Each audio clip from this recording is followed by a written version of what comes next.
In April 2022, Sri Lanka was in the midst of a rapidly shifting socio-economic crisis that was compounded by global market dynamics and a build-up of debt sustainability and balance of payment issues, along with the economic impacts of the Easter Sunday attacks in 2019 and the COVID-19 pandemic from 2020 onwards. In light of this and the resulting fuel, food, and medicinal shortages that ensued, designing targeted support interventions was made more difficult by the rapidly shifting context as well as the dearth of granular data since 2019. Over time, it has become very clear that the acuteness of the hardships varied from individual to individual and household to household. For those who face sudden and drastic shocks, the risk of being trapped in the perpetual cycle of deprivations has increased. We therefore needed to better understand who was being hurt the most and who was being left the furthest behind.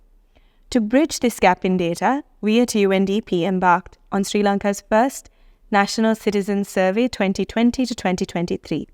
The survey was intended to capture a snapshot of the socio-economic and governance impacts of COVID-19 and the economic crisis on the day-to-day lives of Sri Lankans. Drawing from the data that was collected through the National Citizen Survey, we developed a Multidimensional Vulnerability Index to supplement the data that had been collected.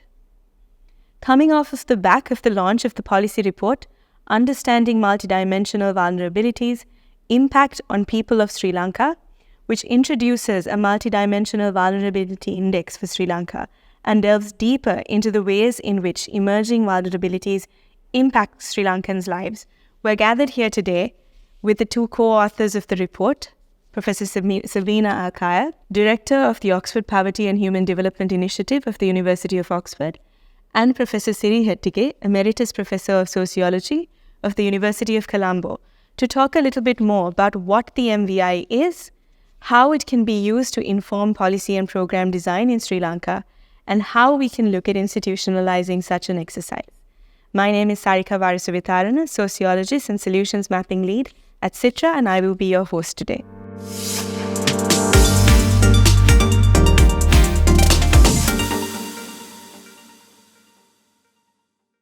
Dr. Sabina, perhaps we could start with you. Could you maybe tell us a little bit about what a Multidimensional Vulnerability Index is?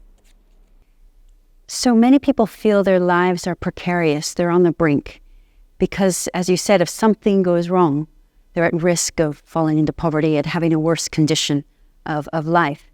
And so Multidimensional Vulnerability Index recognizes that there are interlocking, interconnected factors that put our well-being at risk.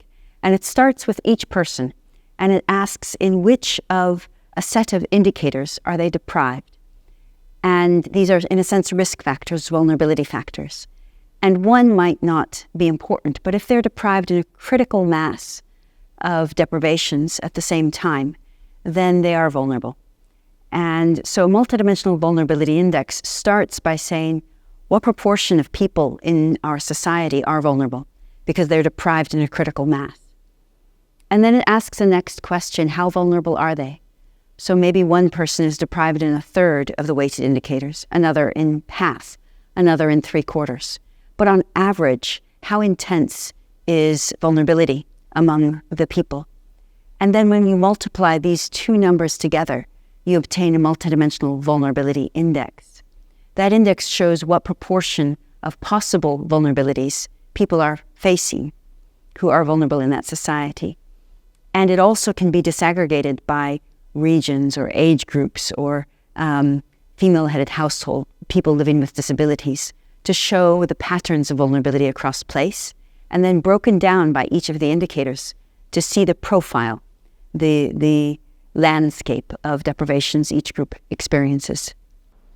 So what does Sri Lanka's MVI look like when we talk about different vulnerabilities? So Sri Lanka's MVI has 3 dimensions: education, health and disaster, and living standard.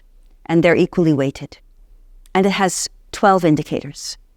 So for example, in education, you're deprived if any child is not attending school, or if that child is age 17 or 18, they are not working or attending school. You're deprived in male years of schooling if no male in your household has completed O-levels. and female years of schooling if no female has completed O-levels. In health, if anyone in the household has a chronic health condition like high blood pressure, cancer, diabetes, then they are deprived in health condition. And if they don't have enough food stock at home to last for 1 week of a meal a day, then they're deprived in food stock. And in disaster, if they've experienced a disaster, then of course they're deprived. But also if they lack the adaptive capacity to cope with a disaster. They don't have enough money or medical equipment or other kind of equipment if a disaster strikes, or if they don't know who to call to get information about disasters, then they're deprived in the adaptive capacity to cope with disasters. And in terms of living standards, if they don't have more than one of a small set of assets, like radio, television, telephone, laptop, computer, three-wheeler, bicycle, motorcycle, washing machine, then they're deprived in assets. If they're unemployed, somebody in their household is unemployed, they're deprived. If somebody in their household has casual work, unpaid work, then they're deprived in terms of precariousness of employment. And finally, if they are indebted, they've taken a loan, or if they've pawned jewelry or other household items just for basic consumption, then they're deprived in indebtedness. So those are the 12 indicators. Their weights are a little bit different between them, but together they make up the 3 dimensions, 12 indicators of this MVI in Sri Lanka. Thank you. Sri Lanka also has a national MPI. So how does the MVI that has been created for Sri Lanka differ from the MPI? And, how do the two indices work with each other? Yes.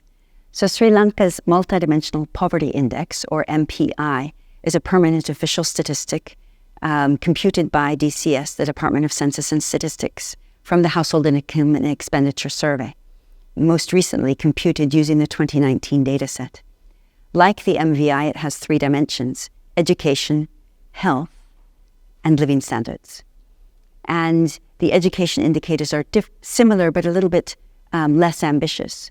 So if anybody in the household has not completed the number of years of schooling that were compulsory when they were going to school, they're deprived in years of schooling. And if a child aged 5 to 16 is out of school, they're deprived.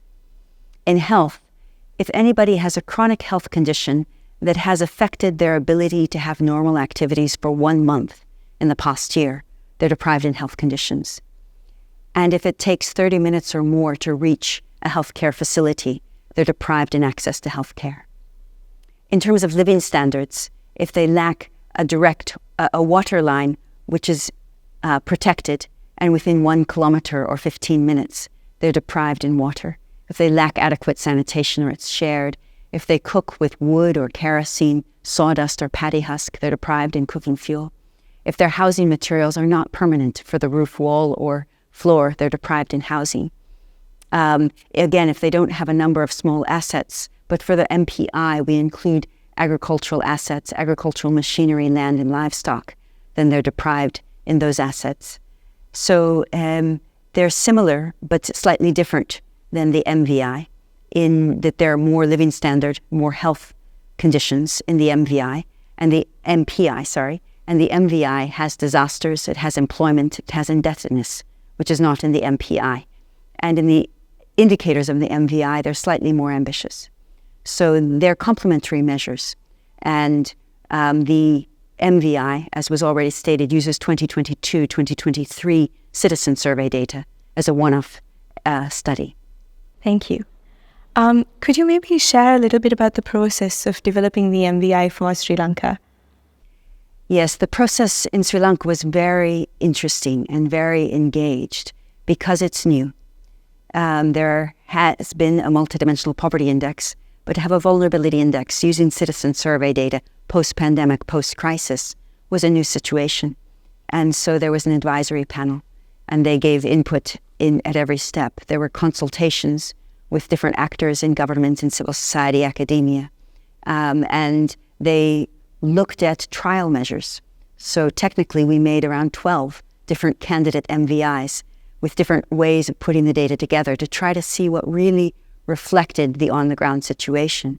And for the ground level reality, we benefited from advisors and our co-authors from focus group discussions, where people told us what really mattered in their lives, some of which was not captured perhaps in the data that we had, but others was, and we could then tune the Multidimensional Vulnerability Index to resonate as closely as possible with the lived experience of vulnerability right now.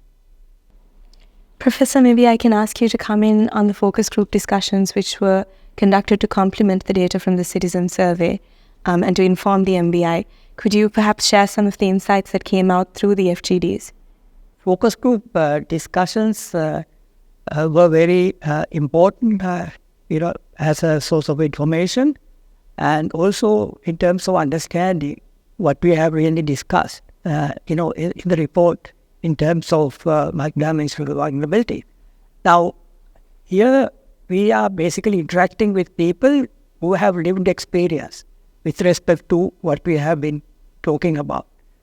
For instance, let's say education. I mean, when we talk to people, who experience, problems in the education sector, for instance, in terms of distance, in terms of cost, in terms of, various other obstacles that they face in accessing quality education. So I think they come out with a whole range of issues that can only, make us more aware of the need for addressing a range of vulnerabilities, not just education in the education area. So I think it is the same with food. For instance, and discuss the food security issue, access to enough food and also nutritious food. Of course, it depends on the household needs. For instance, if you have small kids, naturally parents would want to give these children adequate nutrition. But on the other hand, if they have other responsibilities, like taking care of the education of older children, so you have to actually balance between the needs of these kids who need nutrition and the older children who need access to education, and then of course provide for whatever that is required to give them access to good education.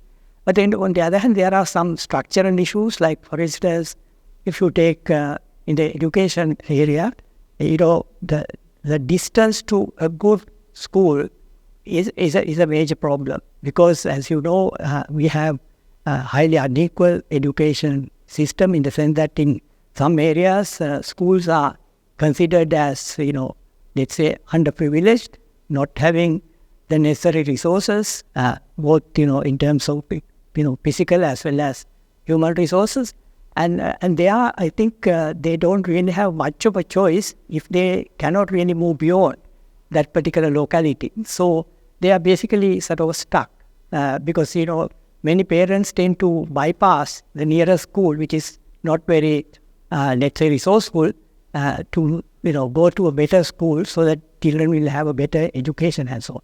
Now, I think it's the same with all the other indicators.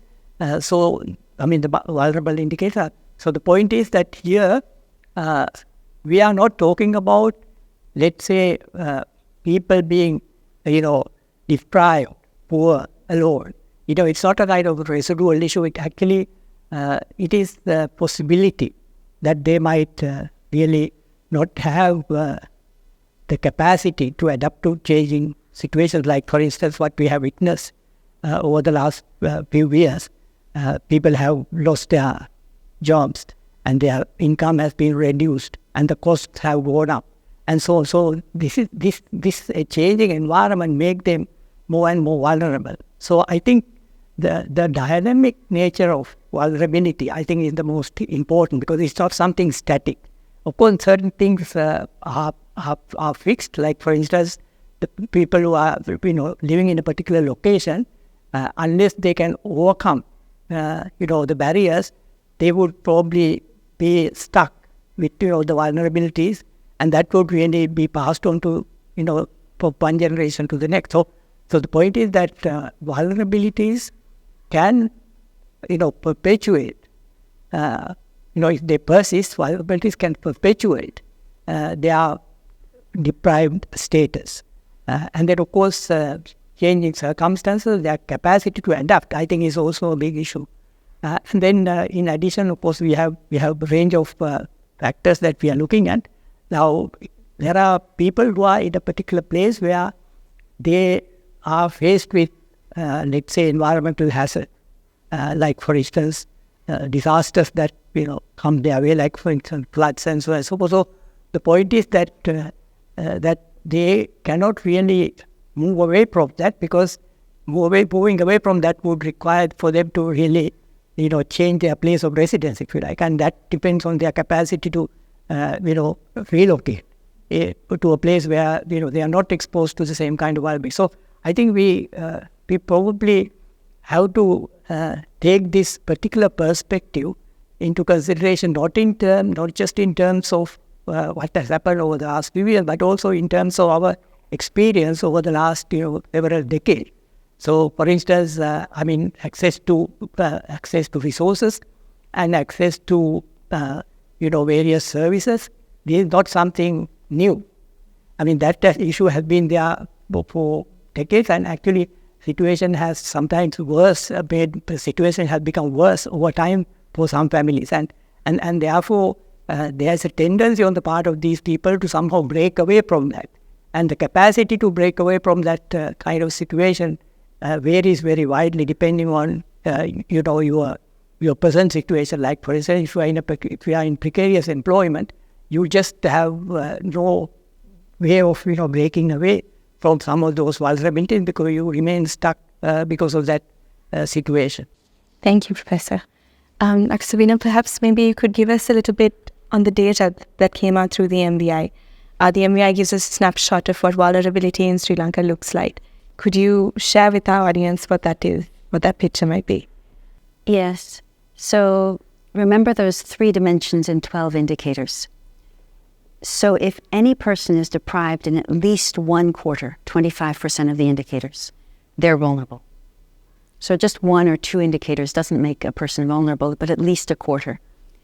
And across the society of Sri Lanka, 55.7% of the population are vulnerable. That's 12.3 million people. So it's much higher, for example, than multidimensional poverty, which affected in 2019 16% of the population. So it's probably gone up, but 55.7% is much, much higher. When you break it down by rural and urban areas, it's actually not significantly different. About 82% of the vulnerable people are in rural areas, and the remainder in urban areas, but the levels of vulnerability are similar. If you look at the composition of poverty, though, more people in rural areas lack access to a direct water line into their house, one of the 12 MVI indicators, whereas in urban areas, health conditions contribute more. But in both urban and rural areas and nationally, the 2 biggest contributors to vulnerability are indebtedness and an inability to cope or adapt with a disaster. So those are the most important indicators. And then water and years of schooling for males and females who don't have O-levels. Those contribute the most. Then we break it down by provinces. And what's interesting is that across provinces, between 51% and 67% people are vulnerable, half to 2/3. But actually, it's interesting, across Sri Lanka, there's quite a lot of equity. So there are only 2 distinct groups of provinces. 3 are the most vulnerable, and the rest are relatively equitable when you consider the confidence intervals, which is a good thing, because again, using poverty measure, it was 3% in Colombo, but 40% in Nuwara Elia. So quite a larger range. When you break the MVI down by district, then the lowest is in Matale at 41%, and then the highest is in Puttalam and Malaituvu at 72%. So there's a greater gap. But for policy purposes, you also want to know, where do the multidimensionally vulnerable people live? And it's more than 1.2 million who live in Colombo and Gampaha, which have lower levels of vulnerability but larger populations. So this is some of the information that you use to think of the composition of vulnerability by indicator, and then the level and the number. And across provinces or districts, we do see quite different compositions of MVI by indicator. In all of them, indebtedness, adaptive capacity to disasters, water, years of schooling are really signally important. But there are also large variations, which means that if somebody is working at the district level, they could look at the MVI report and see their district profile and know where to invest to have the fastest reduction of vulnerability. And similarly, you can break the MVI down by different groups. So, for example, in Sri Lanka, by this survey, 23% of people live with somebody experiencing a disability in their household. And those households are more vulnerable. 60.4% of them are vulnerable. And if you don't have somebody with disability, it's 54.4%. So in almost every indicator, households with a disability have a higher deprivation. If you break it down by female and male households, they're almost the same. 1/3 of the households in Sri Lanka are female-headed. But they're not very large differences, and actually the male-headed households might be a bit more vulnerable because there are more of them. So in this way, we can examine vulnerability from different aspects, different angles, different locations, and always look at the indicators and try to understand the faces of vulnerability and how best to reach out a helping hand in different places. And that brings us to our next question, which is, work of this nature is technically rigorous and robust, so it's imperative that these indices are applicable and used in real-world contexts to inform programmatic design. Could you perhaps share some examples of how the MVIs and perhaps the MPI as well has been used elsewhere in the world to inform policy decisions, to inform program design? Yes, the measurement of a multidimensional phenomenon is an important first step. But that's not why you do a measure.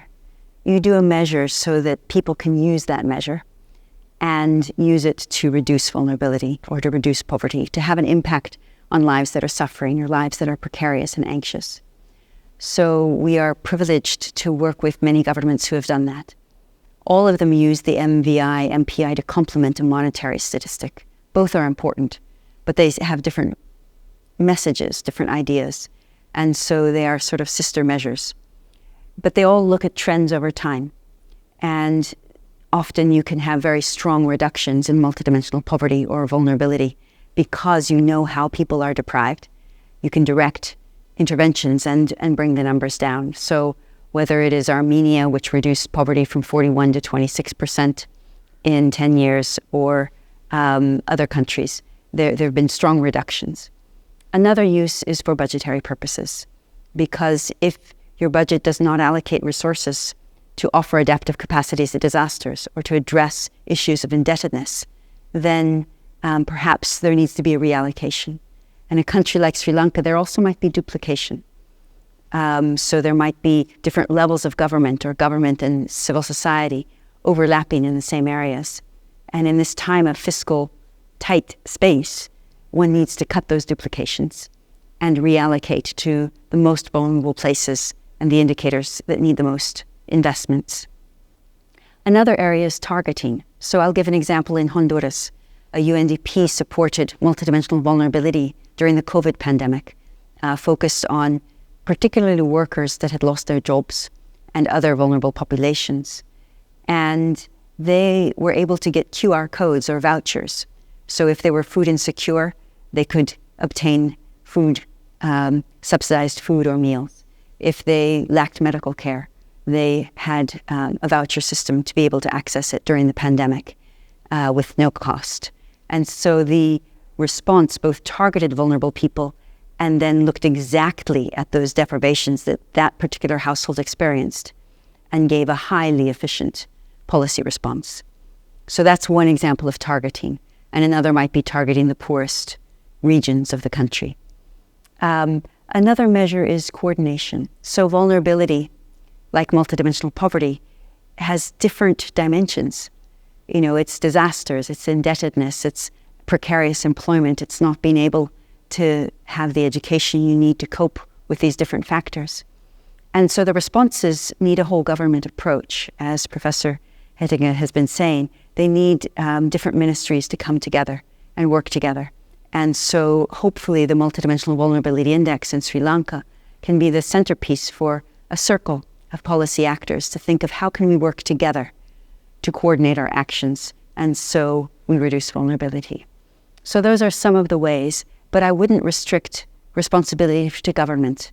I think civil society, academia, the business community in other countries have also played a critically important role in using multidimensional indices to reduce very difficult deprivations in the areas in which they work. Thank you. On that note, Professor, maybe you would like to speak to some of the recommendations that have been included in the report. Earlier today, you spoke about the whole of government approach, but also when we talk about targeting, one of the recommendations looks at social protection and the need to have targeted systems in place. Would you like to share something with the audience on what some of the key recommendations are and how we can learn from international experience of using the MVI? Yes, I think we got used to a policy environment in this country over the decades where you had sectoral institutions, education, health, disaster management, and so on and so forth.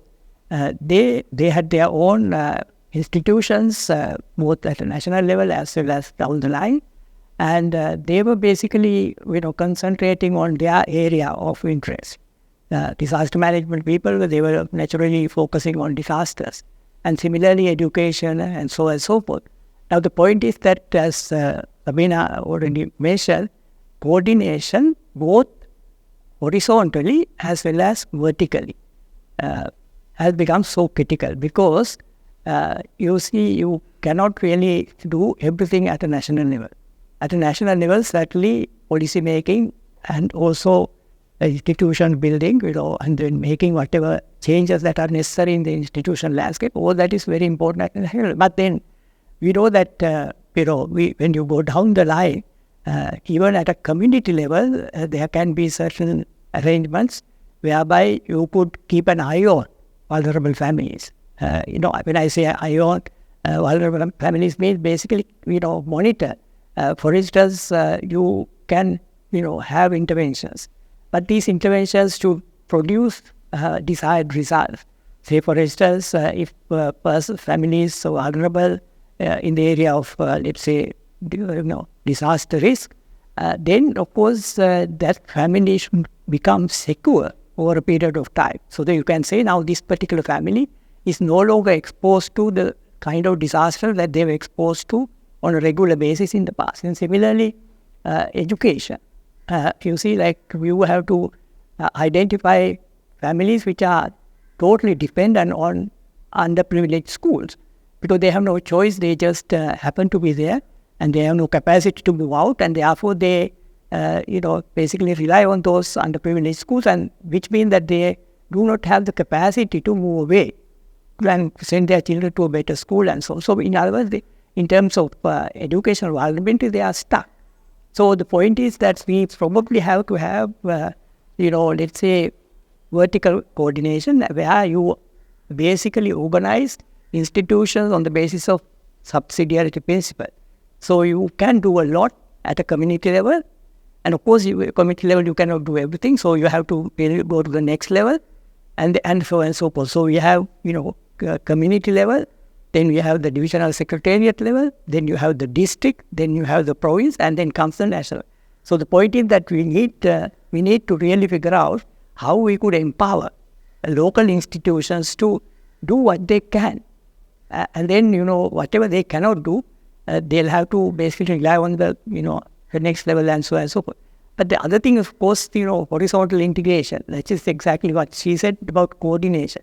The point is you cannot think in sectoral terms anymore. I mean, if you really take this particular perspective into account, that's a vulnerable perspective, you can no longer think in sectoral terms. I mean, it doesn't mean that you really abolish sectors. I mean, education sector will be there and the institutions will be there, but then there's a need for them to work in concert with, other institutions. Let's say, managing a school doesn't mean that the education ministry and the institutions are entirely responsible, because you have to bring in the other institutions. I mean, health sector, institutions have to contribute, and so on, so forth. And then, food security issue. I mean, like in a school, if you have children who are malnourished, who do not really have enough nutritional food on a day-to-day basis. So that's an issue that cannot be addressed entirely by the Minister of Education. So we have to bring in other. So what I feel is that we have to rethink now in the light of this new evidence that we have, and also the new approach that we are proposing here,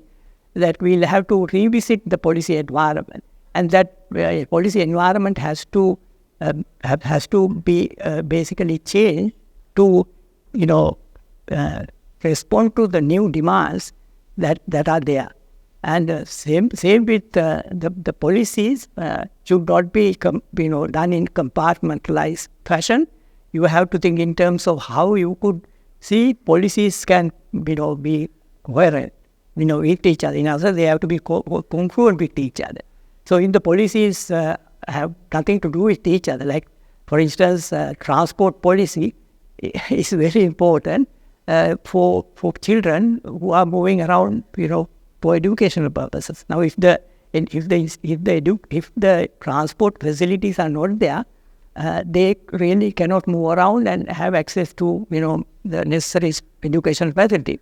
Similarly, health and so on. I think water is related to not only day-to-day needs in the family, but also for their livelihoods. Like if it is in a farming area, obviously water is the most critical factor like in some areas, of course, you have artificial irrigation, big reservoirs and so on and so forth. So you have a constant supply of water, unless there is a major drought or whatever. But in the wet zone, where you have a large concentration of people, very highly densely populated, and in these areas, if you don't have really rain for a few weeks, and they don't be able to really, produce the crops that they depend on, not just to earn an income, but also to feed their families. So the point is that it is important that we figure out how we could, really have policy coherence at national level, obviously, but also as you go down the line. Yeah. Thank you, Professor. One of the other recommendations that came out quite strongly at the launch this morning was that the MVI that we have created at the moment is based on a one-off citizen survey, but that it needs to become part of institutionalized data collection systems, and it has to become much like the national MPI, an exercise that is conducted regularly so that we're able to see how vulnerabilities shift and change over the years. Perhaps I would like both of you to respond to this, but perhaps we could start with Dr. Sabina, sharing a little bit about how these indices have become institutionalized elsewhere in the world. Yes, so multidimensional poverty indices are an indicator in the Sustainable Development Goals, or SDGs. They measure Goal 1, which is end poverty in all its forms. Target 1.1 is to end monetary poverty, and target 1.2 is to cut multidimensional poverty by half. And so you have an indicator of multidimensional poverty, which is indicator SDG 1.2.2. So these are official permanent poverty statistics that are updated by the statistical offices of countries when new data become available. Some countries update every single year, some every 3 years, every 5 years, depending on their data periodicity. And so I think the hope is that in the case of Sri Lanka, which already has a multidimensional poverty index and a child poverty index at the individual child level, which the Department of Census and Statistics and UNICEF supported, that it would also have a multidimensional vulnerability index. And so that might take the 3 indicators and 3 dimensions and 10 indicators of the MPI for Sri Lanka. But then it might add, let's say, 5 indicators, 2 on disaster, 2 on work, 1 on indebtedness. And these might be similar, or they might be slight variations to what is currently in the MVI. But if this were then to be rolled out, then the MPI would have 3 dimensions, the MVI might have 4.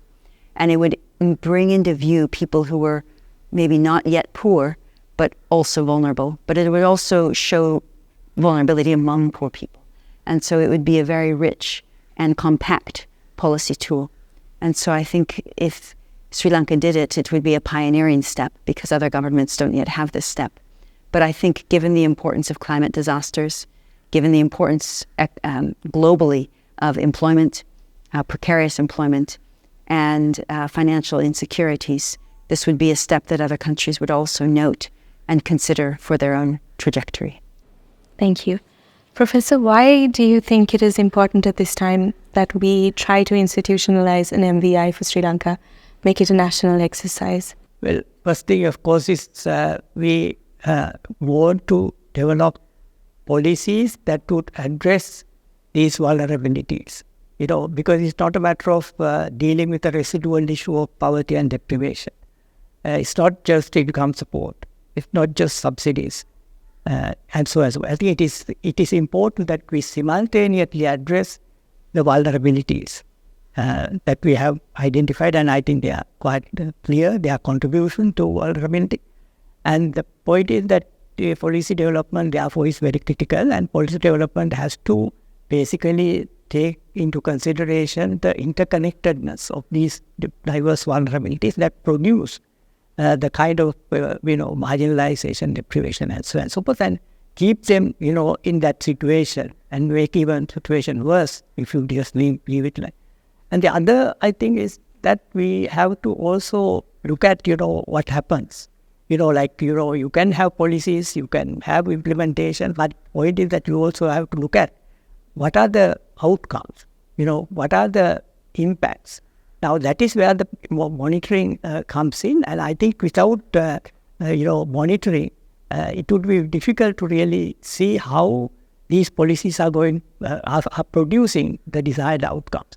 So the point is, if you really want to make sure that these policies produce the desired outcomes, like for instance, reduce, let's say, vulnerabilities, and thereby also reduce the deprivations in various areas. And then, of course, we can, say that these policies produce desired outcomes. And here, we have monitored the impact. I mean, it may be periodic monitoring, and then also you can also do a kind of a comprehensive evaluation from time to time, so that you can really move forward not only with policies but also look at their impacts and so on and so forth. So I think here I have a feeling that it is not just at a national level. I think we also have to probably look at what is happening also at lower levels, and in fact in Sri Lanka we have the capacity to do so, because our administrative infrastructure in this country is so extensive, and I think we have therefore the capacity to do the necessary monitoring, and then based on the results of those monitoring exercises, you would be able to make adjustment. I mean, what is really happening, after the implementation of this particular policy. Like, for instance, if you reduce, let's say, educational vulnerability, you would be able to see that this particular intervention has produced this desired result, and the same with the other. So I think it is not just policy development, policy implementation, but also keeping an eye on what happens as a result of the implementation of these policies, so that it will justify, let's say, investments that we ask the government to make, and also not only government but also other stakeholders can also come in. And I think at the end of the day, you have to justify what you do.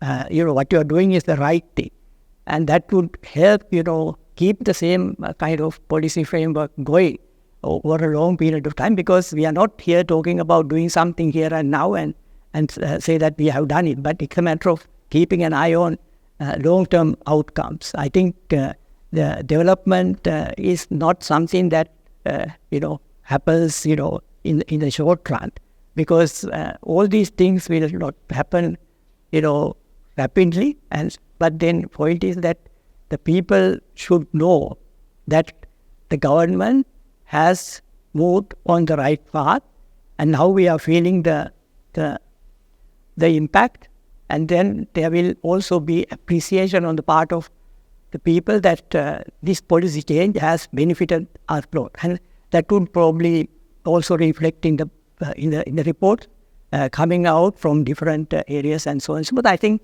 reducing, I mean, like as you know, this the vulnerable families are not concentrated in one place. Of course, you have less in here, more in there, and so on. But on the other hand, we know that they are all over the place. Like even in the most privileged areas, you have vulnerable family.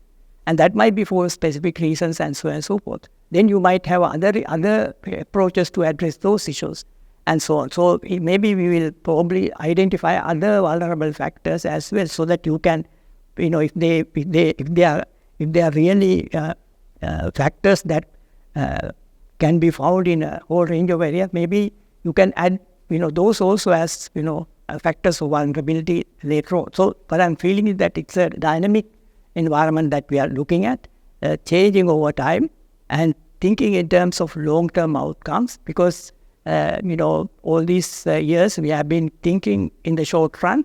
I think that is partly because of the governance framework that we have in the country. Not just today, but for many, many years.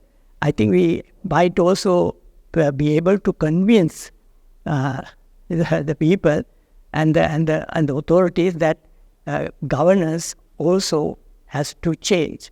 The way the country is governed, the way the public affairs are managed, also needs to be changed. And I think all these changes can come in if we really keep an eye on what happens after the implementation of these policies. First thing is to adopt the policies, and then they implement the policies, and adjust the institutional framework accordingly, and then also data collection and management, and so on and so forth, so that we will probably be able to bring about a change that is in keeping with the imperatives of sustainable development, and then in particular the idea of leaving no one behind.